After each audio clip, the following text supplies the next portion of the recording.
Graça e paz, meu irmão, boa noite. Hoje nós vamos, então, iniciar o episódio de número 15. Já estamos entrando hoje no capítulo 8 da primeira carta de Paulo aos Coríntios. E hoje o tema é essa pergunta: posso ou não posso? Tudo sobre a liberdade cristã. Hoje nós vamos ler dos versículos 1 a 13 do capítulo 8 de 1 Coríntios, que é nada mais que todo o capítulo. Tá? Então eu peço para que você abra sua Bíblia, 1 Coríntios 8. Nós vamos ler dos versículos 1 a 13. 1 Coríntios 8, 1 a 13. Mais uma vez, hoje nós vamos conversar sobre o tema posso ou não posso. Tudo sobre a liberdade cristã. Diz assim a palavra do Senhor: no que se refere às coisas sacrificadas a ídolos, reconhecemos que todos somos senhores do saber. O saber ensoberbece, mas o amor edifica. Se alguém julga saber alguma coisa, com efeito, não aprendeu ainda como convém saber. Mas se alguém ama a Deus, esse é conhecido por ele. No tocante à comida sacrificada a ídolos, sabemos que o ídolo, de si mesmo, nada é no mundo, e que não há senão um só Deus. Porque ainda que há também alguns que se chamem deuses, quer no céu ou sobre a terra, como há muitos deuses e muitos senhores, todavia para nós há um só Deus, o Pai, de quem são todas as coisas e para quem existimos, e um só Senhor, Jesus Cristo, pelo qual são todas as coisas, e nós também por ele. Entretanto, não há esse conhecimento em todos, porque alguns, por efeito da familiaridade até agora com o ídolo, ainda comem dessas coisas como a ele sacrificadas, e a consciência destes, por ser fraca, vem a contaminar-se. Não é a comida que nos recomendará a Deus, pois nada perderemos se não comermos, e nada ganharemos se comermos. Vede, porém, que esta vossa liberdade não venha de algum modo a ser tropeço para os fracos, porque se alguém te vir a ti, que és dotado de saber, à mesa em templo de ídolo, não será a consciência do que é fraco induzida a participar de comidas sacrificadas a ídolos? E assim, por causa do teu saber, perece o irmão fraco, pelo qual Cristo morreu. E deste modo, pecando contra os irmãos, golpeando-lhes a consciência fraca, é contra Cristo que pecais. E por isso, se a comida serve de escândalo a meu irmão, nunca mais comerei carne, para que não venha a escandalizá-lo. Amém. Meus irmãos, eu acredito que, sendo você um servo e uma serva de Deus, talvez já tenha, obrigado, Rosário, talvez já tenha se pego em uma circunstância que você acha que pode ou não ser constrangedora. Talvez você, como servo de Deus, já tenha se perguntado, dentro de algumas questões secundárias, a seguinte pergunta: eu posso ou eu não posso? Por exemplo, eu posso ou não posso tomar um copo de vinho? Eu posso ou não posso frequentar determinado ambiente? Eu posso ou não posso usar determinada roupa? Eu posso ou não posso postar isso aqui nas redes sociais? Eu posso ou não posso assistir um filme? Eu posso deixar de ir para a igreja para assistir uma partida de futebol no estádio num domingo? Essa é uma dúvida que brota no meu e no seu coração como servo de Deus. E essas dúvidas, meus irmãos, são legítimas. São questionamentos inteiramente legítimos.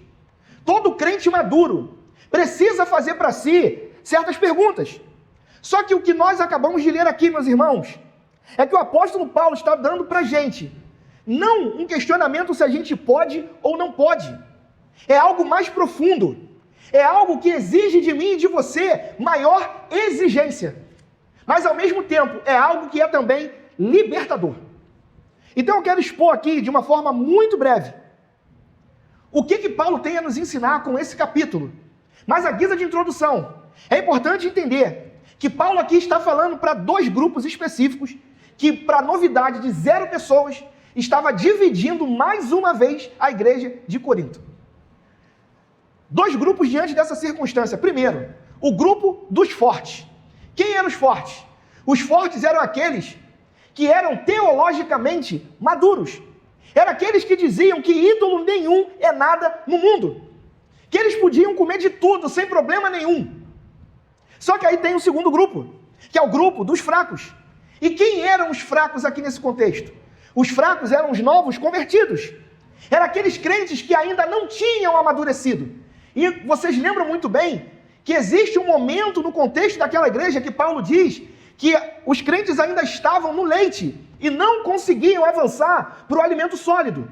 Porque, meus irmãos, existem pessoas que por mais que você pregue, por mais que você exponha o texto, tem gente que não vai mudar. E no caso dos crentes fracos era isso. Aqueles crentes, eles sentiam culpa. Eles tinham medo espiritual quando eles comiam de carnes sacrificadas. Então o que acontece aqui? Qual o resultado desses dois grupos? Divisão na igreja, contenda, julgamento mútuo e um escândalo que estava ferindo o corpo de Cristo. Mas louvado seja Deus, porque Deus envia um homem muito sábio, um homem muito amoroso, que é o apóstolo Paulo. E esse homem sábio e amoroso, ele não toma partido de nenhum dos lados. Ele fala tanto para o crente fraco, quanto para o crente forte. E o que ele preza ali? A liberdade cristã. E ele diz que o conhecimento sem amor ensoberbece, mas o amor com sabedoria edifica uma igreja. Então ele escreve, meu irmão, nada mais nada menos, para corrigir um desequilíbrio que estava acontecendo. Tinha gente que usava da sua sabedoria como pretexto para menosprezar os novos convertidos. Então tem gente que tem muito conhecimento, mas não tem amor nenhum. E contextualizando a circunstância, ali Paulo está falando especificamente sobre comida. É sobre como o conhecimento e a liberdade devem se submeter ao amor ao próximo. Então, por mais que o tema seja posso ou não posso, esse texto não nos força a fazer essa pergunta. A pergunta no final, meu irmão, não é se você pode ou se você não pode. A pergunta aqui é se o que você faz o teu irmão tropeçar na fé. Se a tua atitude fere a consciência do teu irmão. Se aquilo que você está fazendo faz com que o teu irmão novo na fé peque contra Cristo. É essa a questão relevante aqui e é isso que eu quero mostrar para você nessa noite. Que tem muitas coisas que acontecem na vida do crente que pode ser um tropeço para o outro. Talvez eu me escandalize se o Cássio tomar uma cerveja. Talvez eu me escandalize se o Luiz se vestir de uma forma inadequada à nossa fé. Talvez eu me escandalize com a publicação que a Cássia faz nas redes sociais. Talvez eu me escandalize com a forma como o Antônio fala. O linguajar do Antônio me escandaliza. Talvez eu me escandalize, meu irmão, com o ambiente que a Érica frequenta. Então é muito fácil a gente responder se pode ou se não pode essas coisas. O difícil é a gente responder se isso edifica ou não. Esse é o grande posicionamento que a gente precisa ter nessa noite. Porque é difícil a gente responder se essas coisas fazem os nossos irmãos tropeçarem. Então Paulo vai começar dizendo assim no versículo 1 a 3. No que se refere às coisas sacrificadas a ídolos, reconhecemos que todos somos senhores do saber. O saber ensoberbece, mas o amor edifica. Se alguém julga saber alguma coisa, com efeito, não aprendeu ainda como convém saber. Mas se alguém ama a Deus, esse é conhecido por ele. Paulo começa aqui reconhecendo, todos os coríntios tinham algum conhecimento sobre o assunto. Meus irmãos, não tem como você vir para a igreja e não conhecer o mínimo do evangelho. Não tem, meu irmão, como você frequentar a igreja e não saber o que é certo e o que é errado. Existem coisas que são morais. Existem coisas que são imorais. E existem coisas que são amorais. E o que é amoral, meu irmão? É aquilo que, dependendo da circunstância, se torna moral ou pode se tornar imoral. Só que existem coisas que são óbvias. Por exemplo, o crente, ele pode assassinar alguém? Não, porque nós sabemos que isso é imoral. Agora, o crente precisa amar o outro crente? Sim, porque é óbvio que entendemos que isso é algo moral. Agora, tomar uma cerveja é moral, é imoral ou é amoral? É amoral. Porque, por incrível que pareça, meus irmãos, não é pecado você consumir vinho. Não é pecado você consumir cerveja. O problema está na embriaguez. O problema é se isso te domina. Agora, é óbvio que eu não vou parar aqui na portelinha para tomar cerveja.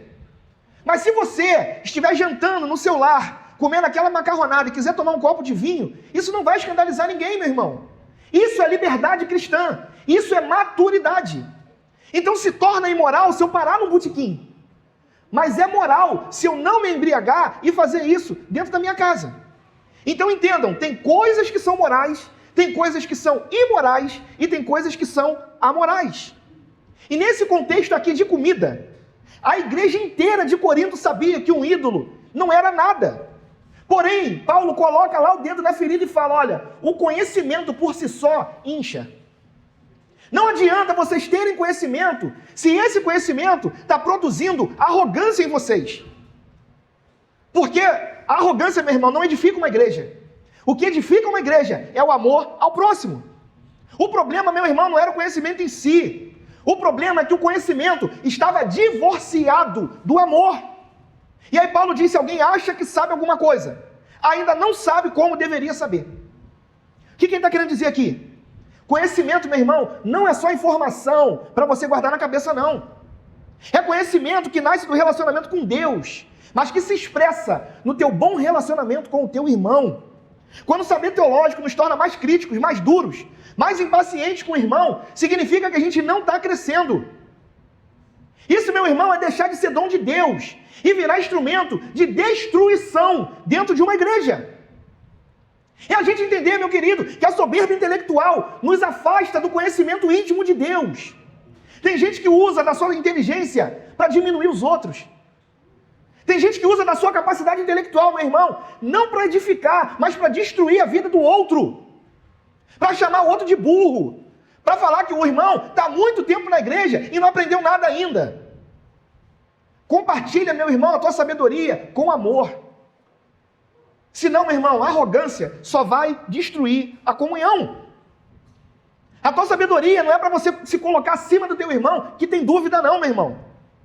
É o que Paulo está dizendo. Não adianta você saber muito e não conseguir colocar isso para fora de uma forma saudável.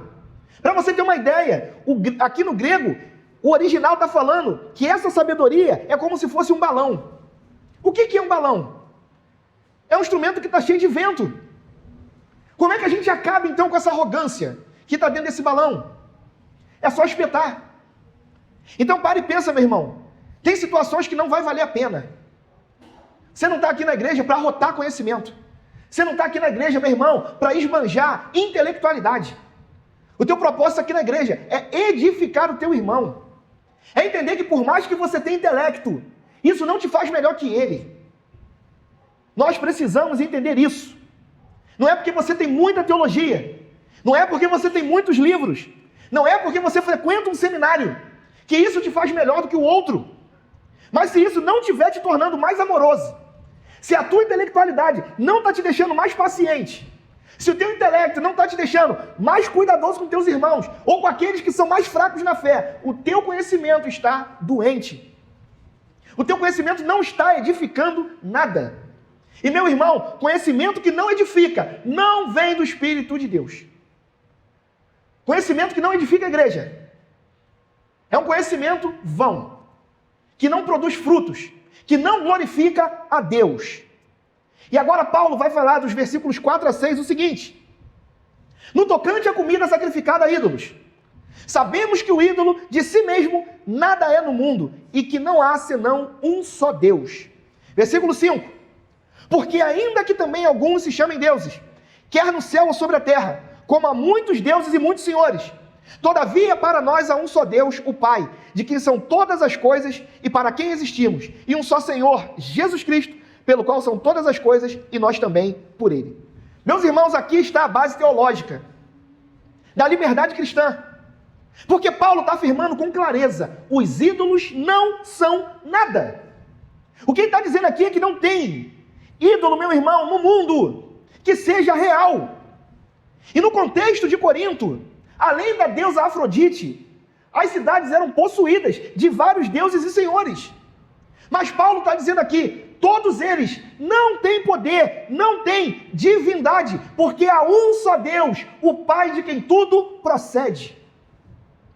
E ele continua e diz, e um só Senhor, Jesus Cristo, por meio de quem tudo existe. Só que aí tem um problema nisso aqui. E que problema é esse? Que ainda assim, a igreja, sabendo que só existe um Deus e um Senhor que é Jesus, a igreja estava comendo carne sacrificada aos outros ídolos. Só que o que Paulo está dizendo aqui é que essa carne sacrificada pelos ídolos não carregava nenhum poder espiritual maligno. E por quê, meu irmão? Porque tudo vem de Deus. Então Paulo estava tranquilizando aquela igreja, dizendo: meus irmãos, entendam, tudo existe para a glória de Deus. Sabe o que eu aprendo com isso aqui, meu irmão? Que a gente é livre. E se tu é livre, por que você está agarrado à superstição ainda? Por que tem crente que desvira o chinelo com medo da mãe morrer? Por que tem crente, meu irmão, que está comendo peixe em sexta-feira santa? Por que, meu irmão, que ainda tem crente agarrado a misticismo? Você é livre, meu irmão. É o que Paulo fala no versículo 8. Você comendo a carne ou não comendo, não vai mudar em nada a tua posição diante de Deus. Comer ou não comer, meu irmão, não vai te tornar mais ou menos aceito por Deus. Isso é liberdade cristã. É você não ter medo supersticioso das coisas que Deus criou. Só que tem muita gente hoje amarrado a essas superstições modernas. E a mais moderna que a gente tem hoje é o quê? É o tal do ato profético. Aí você leva a arruda para casa, você taca sal na rua, você faz um monte de pataquada e crendice que não está na Bíblia. Mas o Brasil, meu irmão, ele é um país miscigenado de religiões. E é por isso que a gente está perdendo a simplicidade do Evangelho e misturando a palavra de Deus com outras religiões. É por isso que a gente vê crente que às vezes leva instrumentos para dentro de casa achando que aquilo vai resolver problema. Aí tu unge a vassoura porque o pastor falou que tu vai varrer tua casa e vai espantar os espíritos ruins com a vassoura ungida. Que se você passar um pente ungido na tua cabeça, a tua mente vai ficar pura. Que se ungir a caneta para tu fazer concurso público, tu vai ser aprovado. Quantas pessoas não caem nesse engodo? Quantos ditos evangélicos, meus irmãos, estão caindo nesse misticismo? E Paulo está dizendo aqui, olha, essa verdade sobre a liberdade cristã te liberta desse misticismo. Essa liberdade cristã te tira as tuas amarras do legalismo. Aprenda uma coisa, meu irmão, não crie regras e ritos aonde Deus não criou. Venha para a igreja e entenda: louvor, oração, adoração e pregação. É isso que consiste o Evangelho de Cristo. Não venha para a igreja achando que aqui é um hospital que vai resolver os teus problemas. Você vai entrar aqui, meu irmão, e os problemas vão continuar. Me desculpe, mas não venha aqui achando que teus problemas vai resolver. O que você vem fazer aqui, meu irmão, é adorar aquele que pode resolver, mas nada é garantido. Agora, quando você vir para cá, entenda isso. O que você tem que garantir é a tua salvação. Meu irmão, a gente vai ficar doente, a gente vai passar por problema, mas o que importa no final é a vida eterna. Não é o que é terreno, meu irmão. Então entenda isso, saia do legalismo, saia do misticismo. Porque Paulo aqui está nos ensinando um equilíbrio bíblico.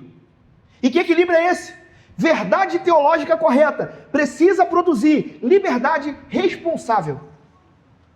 Quando você é crente de verdade, meu irmão, você não produz libertinagem na tua vida, mas você também não produz escravidão.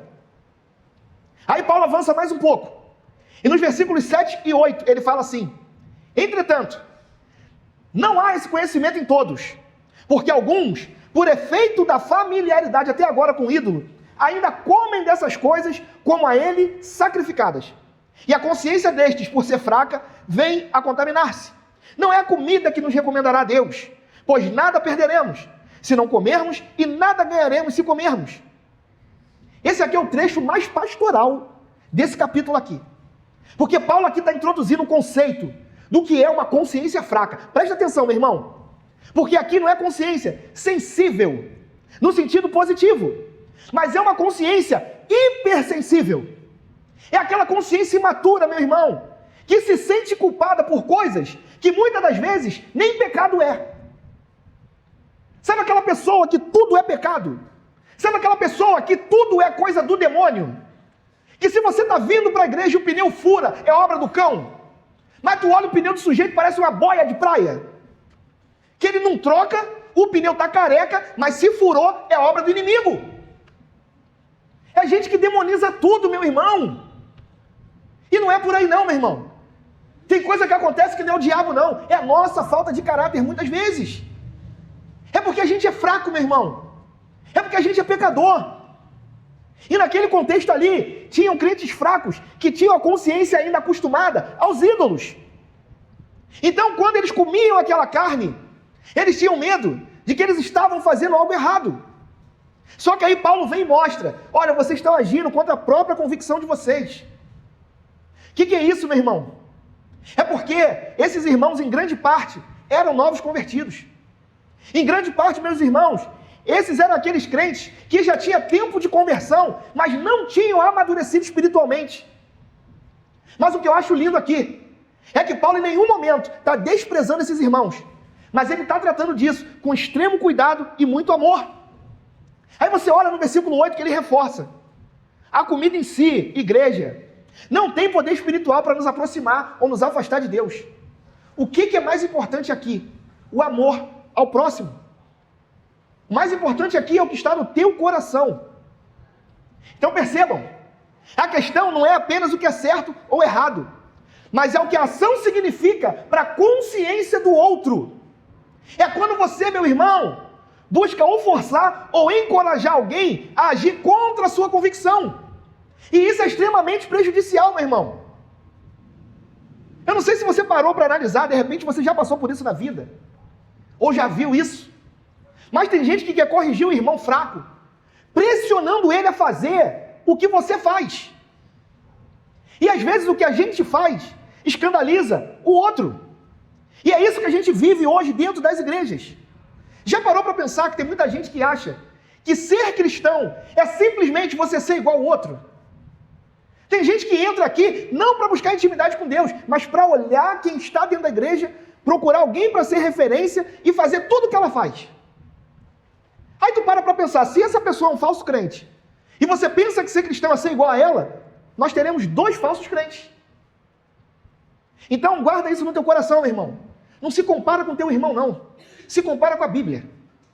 Começa a se comparar com as Escrituras. Para de achar que ser crente é ser igual o outro que está aqui dentro. Ao invés de se preocupar com o outro, se preocupa com o que a Bíblia diz. Porque ela é o teu manual de vida. Não sou eu como pastor, não é você. Nosso manual de vida é a palavra de Deus. Mas tu para pensar quantas discussões a gente tem na igreja que giram em torno de coisas que no final das contas não me aproxima de Deus e não te aproxima de Deus. É isso que acontece. A gente fica perdendo tempo com coisas que não glorificam a Deus em nada, que não nos aproxima de Deus em nada. E aí Paulo está aqui falando, olha, o que importa é a fé, e a fé que opera pelo amor. Aí você acha, não vai piorar. Aí vem o final, que é a chave de ouro de Paulo. Versículos 9 a 13. Ele vai dizer assim, vede, porém, que esta vossa liberdade não venha, de algum modo, a ser tropeço para os fracos. Porque se alguém te vir a ti, que és dotado de saber, à mesa em templo de ídolo, não será a consciência do que é fraco induzida a participar de comidas sacrificadas a ídolos? E assim, por causa do teu saber, perece o irmão fraco pelo qual Cristo morreu. E deste modo, pecando contra os irmãos, golpeando-lhes a consciência fraca, é contra Cristo que pecais. E por isso, se a comida serve de escândalo ao meu irmão, nunca mais comerei carne, para que não venha a escandalizá-lo. Meus irmãos, Paulo agora vai finalizar mostrando os versículos centrais de todo esse capítulo. O que a gente aprende com isso aqui? A liberdade cristã tem um limite sagrado. O amor que você tem pelo teu irmão. Deixa eu te explicar e contextualizar com algo que eu sei que muita gente vai ficar assim, meu Deus, mas é isso mesmo. Segura aí. Primeira coisa que a gente precisa entender, liberdade cristã existe, mas ela tem limite. Por que isso, meu irmão? Olha primeiro comigo, lá no versículo 9, que Paulo vai falar a palavra pedra de tropeço. Para você ter uma ideia, sabe o que é pedra de tropeço no grego? Escandalon. Sabe o que é escandalon? É de onde vem a palavra em português escândalo.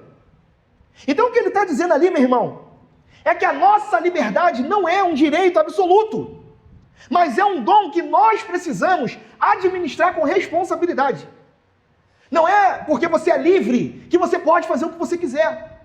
Porque talvez uma atitude que você tenha leve um irmão mais fraco a pecar. Então entendam, somos livres, mas a nossa liberdade possui limite.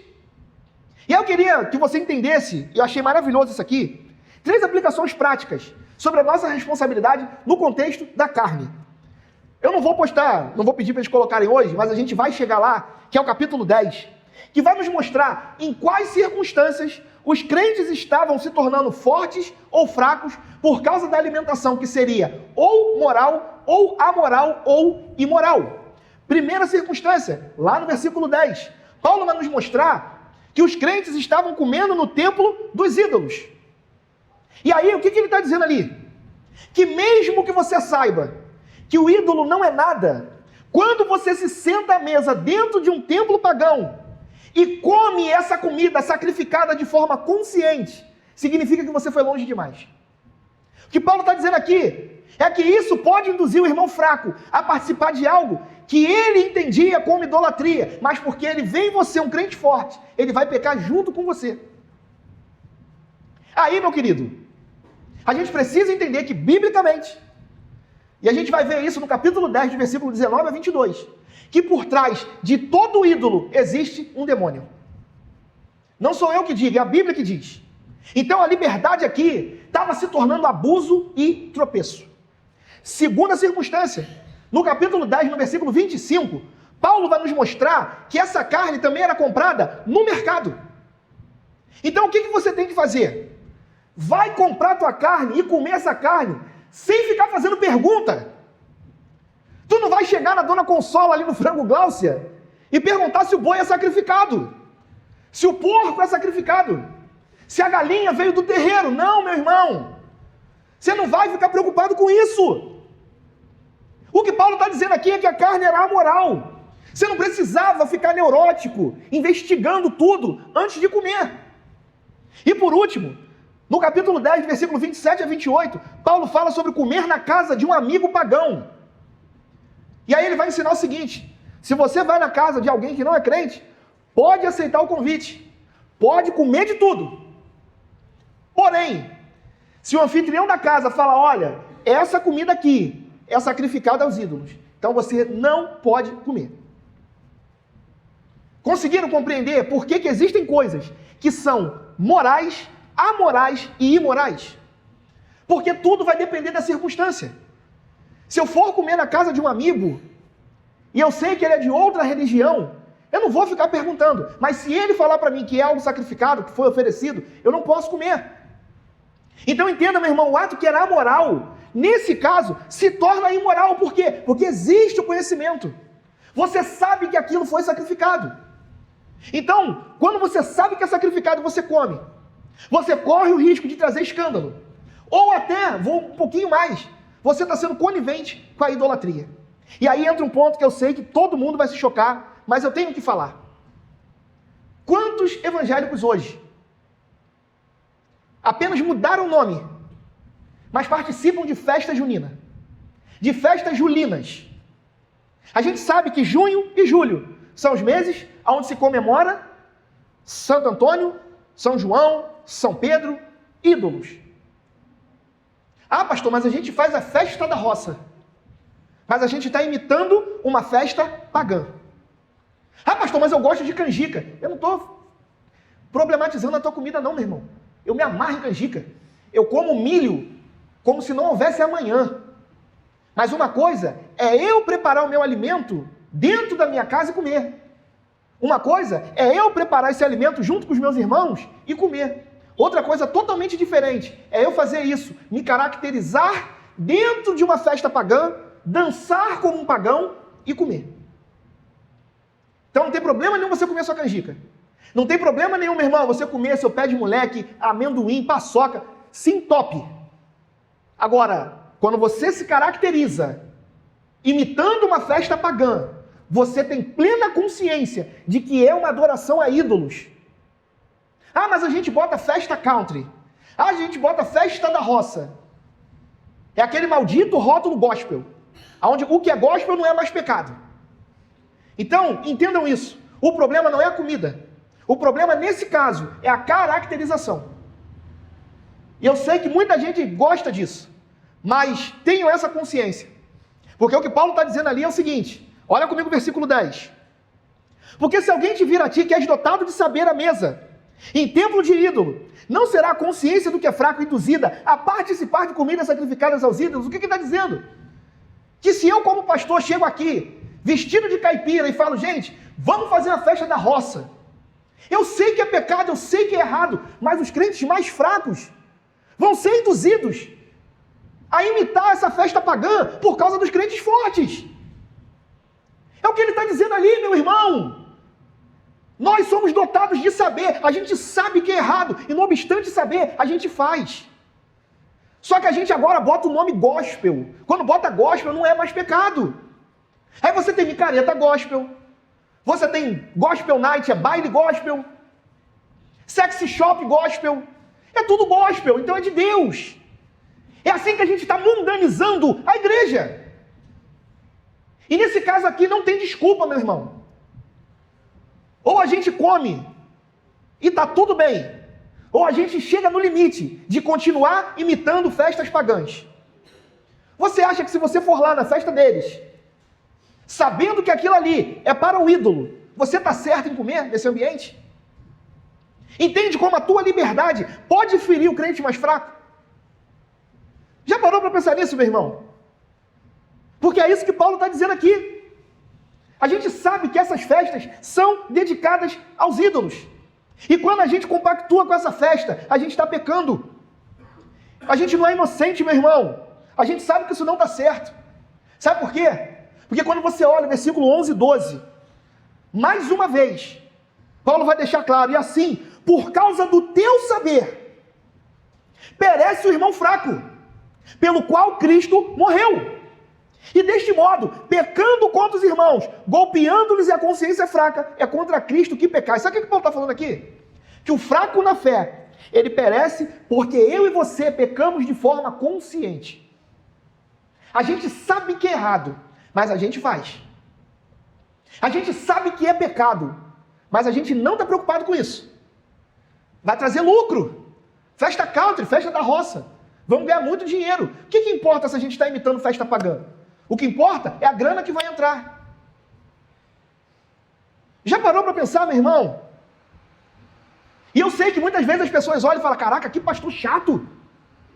Mas isso é amor, meu irmão. Entenda que Bíblia não é um livro da Avon que você abre para procurar o que você precisa, não. A Bíblia vai trazer confronto sim, meu irmão. Porque pregação é fé e arrependimento. Talvez você nunca tenha ouvido falar sobre esse texto, mas é uma realidade. Nós não podemos aceitar coisas mundanas entrando dentro das igrejas. Não podemos normalizar esse tipo de coisa, porque isso fere a consciência fraca de um irmão. E Paulo está dizendo, quando você fere a consciência do teu irmão, você não está pecando só contra ele, você está pecando contra Cristo. Sabe por quê? Porque nós somos o corpo de Cristo. Se você fere o teu irmão, você fere o corpo de Cristo. É por isso que ele está dizendo, pecar contra o irmão fraco na fé é pecar diretamente contra Cristo. Por quê? Porque Cristo não morreu só por mim, morreu por eles também. O sangue que foi derramado na cruz não foi só por mim, foi também por eles. Aí Paulo, então, é radical demais. Porque aí ele fala no último versículo, e eu termino aqui. E por isso, se a comida serve de escândalo ao meu irmão, nunca mais comerei carne, para que não venha a escandalizá-lo. Presta atenção. Paulo não está falando aqui, eu vou tentar não comer quando ele estiver perto. Paulo não está dizendo assim, eu vou comer, mas eu não vou postar, porque se virem na internet, vão entregar minha cabeça. Não é isso que Paulo está dizendo. O que ele está dizendo é, nunca mais comerei.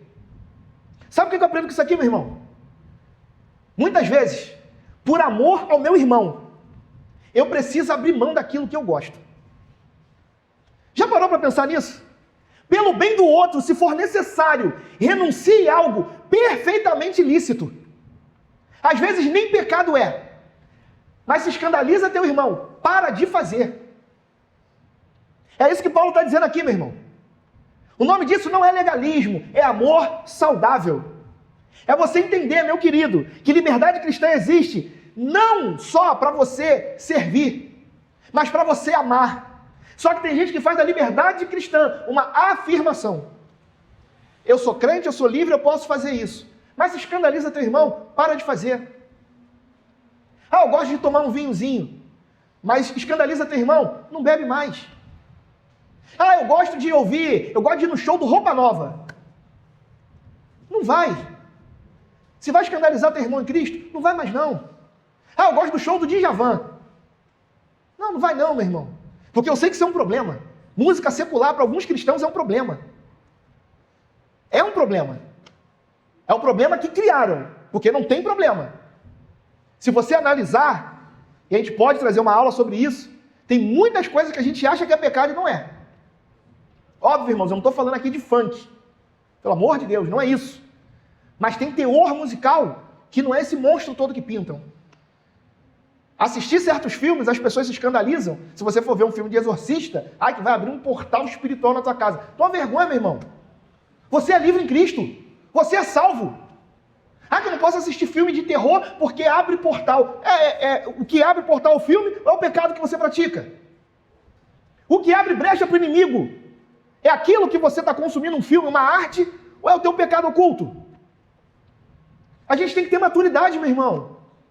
A gente enfia pecado onde não existe. Aprenda, meu irmão, a ter liberdade cristã. Isso não é fardo, não. Isso é privilégio. Só que a religiosidade, muitas vezes, nos escraviza. E a gente não para pensar que liberdade cristã é você participar do caráter de Cristo. Então entenda. Sim, tem coisas que você precisa abrir mão por amor do teu irmão.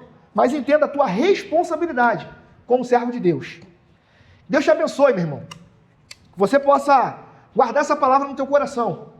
Entenda, somos livres em Cristo, mas a nossa liberdade tem limite, tá bom? Amém? Tá um silêncio, eu tô com medo.